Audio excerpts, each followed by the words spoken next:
Hey Crafty friends, Christina here with you from Sunny Day Memories. So we are doing the final installment of our Copycat creations for the month of November. If you've seen the other videos, you saw at the start that I showed off a fun fold card that really showcased both sides of a double-sided pattern paper. And so that's what you're seeing here in today's card.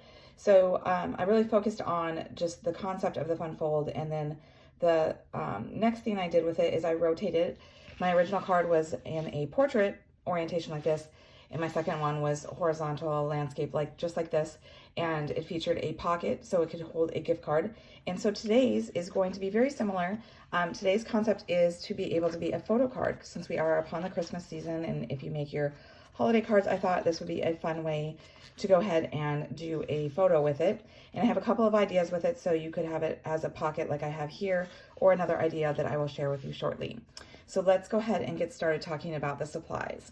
So obviously you need a pattern paper that has two sides, that you like both sides of the paper, and that is going to measure 12 inches long by 5 1/4 tall, and then it is going to be scored at 3 inches, at 6 1/2 inches, and again at 10 1/2 inches.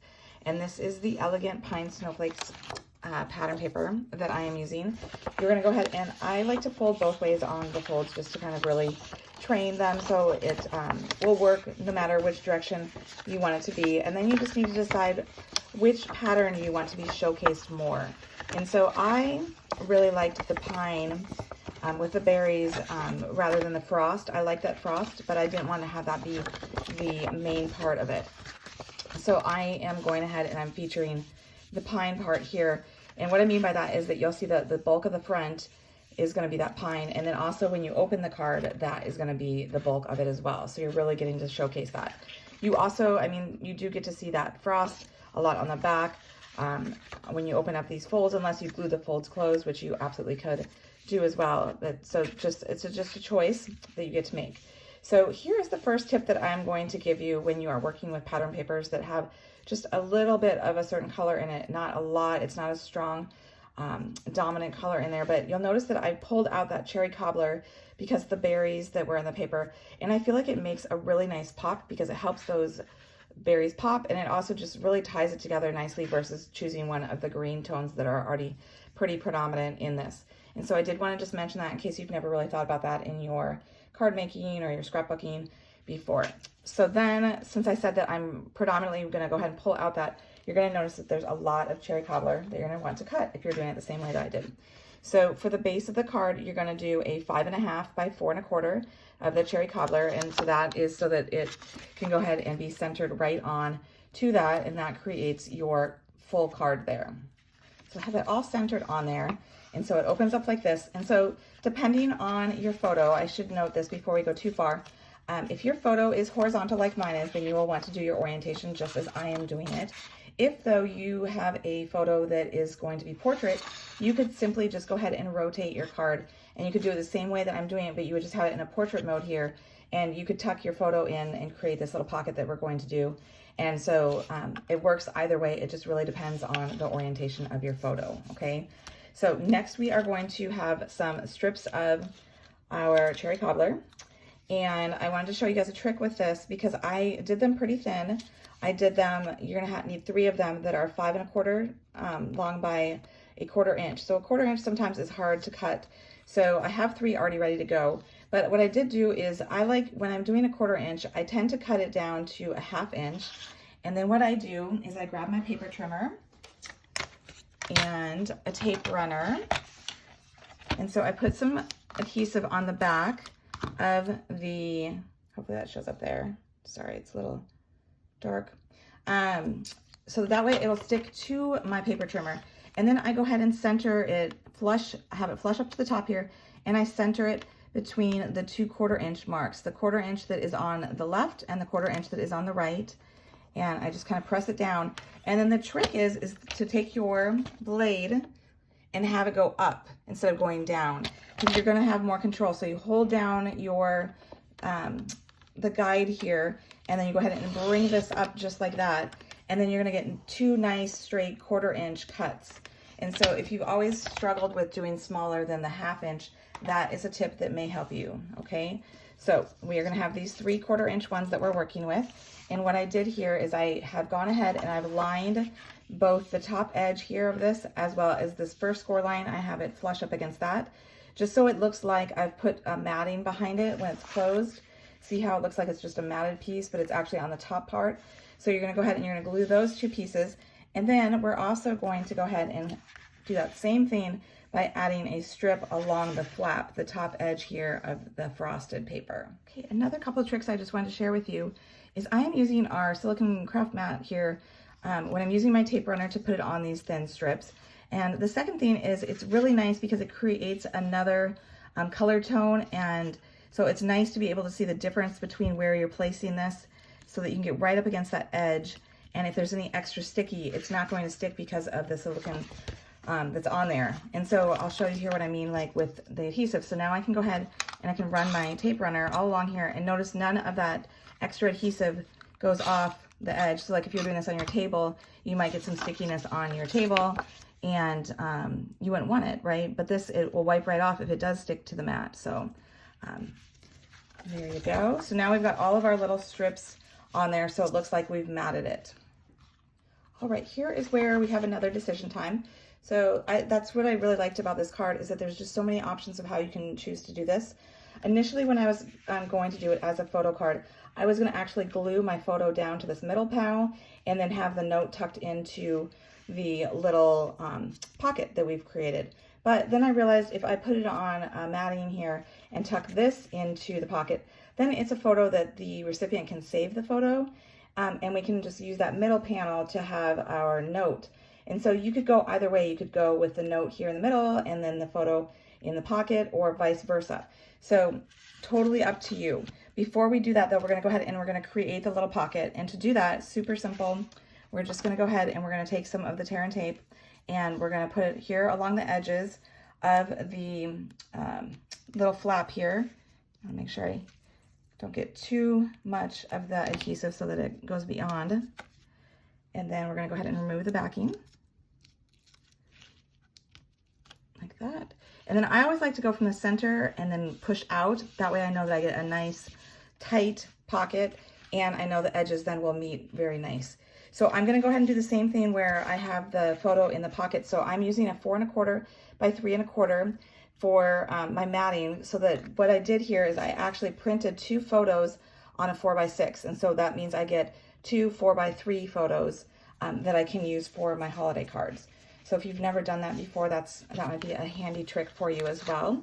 So I'm just gonna go ahead and tuck this in here since I don't have my photo right here just right this moment.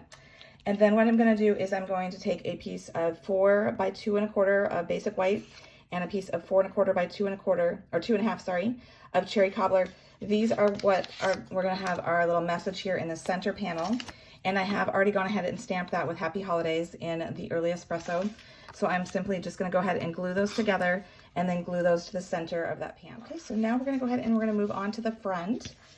And so I wanted to use something a little soft, rounded here that would go beyond the center portion of our card.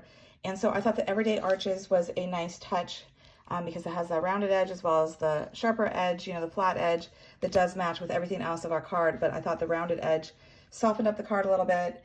And so we're gonna use 2 pieces here. We're gonna use, this is the 4th smallest size of that arch in the basic white.